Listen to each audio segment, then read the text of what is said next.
Hi hello అండి, అందరికీ నమస్తే. ఈరోజు మీ అందరి కోసం ఒక కొత్త యాప్తో వచ్చేసాను. మనము సెల్లోనే ఉండే నోట్స్ యాప్ అండి. నోట్స్ అనేది అక్కడ మీకు కనిపిస్తుంది కదా, అది మనకి దేనికి యూజ్ అవుతుంది?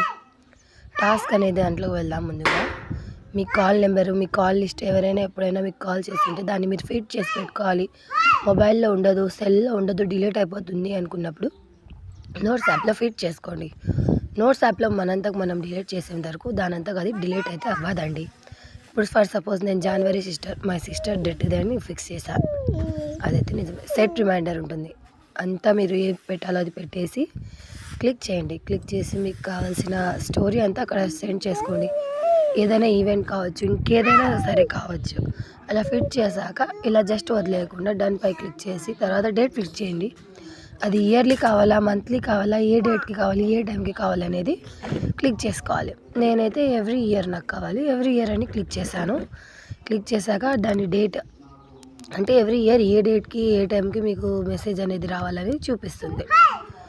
నేనైతే జనవరి 14 అని పెడుతున్నా. జనవరి 14కి మనకి ఏ డేట్ కావాలనేది ఆ డేట్ అక్కడ పైన చూపిస్తుంది చూడండి. సెట్ రిమైండర్ మండే నా జనవరి 14, 2026 8:22 PM అని ఉంది. నేను మారుస్తున్నాను, PM కాకుండా AM ఉంచుకుంటున్నాను. 2:28 PM 2:29 PM అని నేను పెట్టానంటే మధ్యాహ్నం. నాకు మధ్యాహ్నం చెప్పాలి. ఆ రోజు వెనస్డే పడుతుందండి. ఆ తర్వాత సెట్ రిమైండర్ క్లిక్ చేశాక ఇప్పుడు డన్ పై క్లిక్ చేస్తే ఇది కరెక్ట్ అదే రోజున మీకు అలారం లాగా సౌండ్ వచ్చి మీకు చూపిస్తుంది. పైగా ఇప్పుడు నెక్స్ట్ వెళ్దాం. ఆల్లోకి వెళ్ళాక చూడండి నేను ఎలా ఫిట్ చేసుకున్నానో.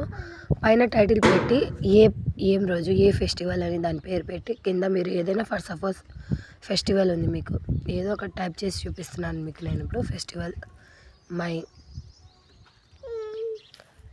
డాటర్ బర్త్డే అదొకటి ఫెస్టివల్ లాగానే అనుకోండి. జస్ట్ ఏదైనా సరే పెట్టుకోవచ్చు. డాటర్ నేమ్ ఏంటి అది కూడా టైటిల్ లెక్క నేను పెట్టుకోవాలి కదా. 30 అంటే ఎన్ని months, for suppose my daughter birthday 30 November 2025 అని పెట్టాను. అంటే రేపు నిన్న అయిపోయిన దాని గురించి చెప్తున్నాను. మళ్ళీ వచ్చే సంవత్సరం ఇదే విధంగా చూపిస్తుంది. అంటే ఈ విధంగా మీరు ఏదైనా పైన టైటిల్ పైన క్లిక్ చేసి ఏం నేమ్ అయితే పెడతారో ఆ నేమ్ ఆ రోజు మీకు చూపిస్తుంది ఖచ్చితంగా. ఇప్పుడు నేను రోషిని అని పెట్టాను ఇదే పేరుతో.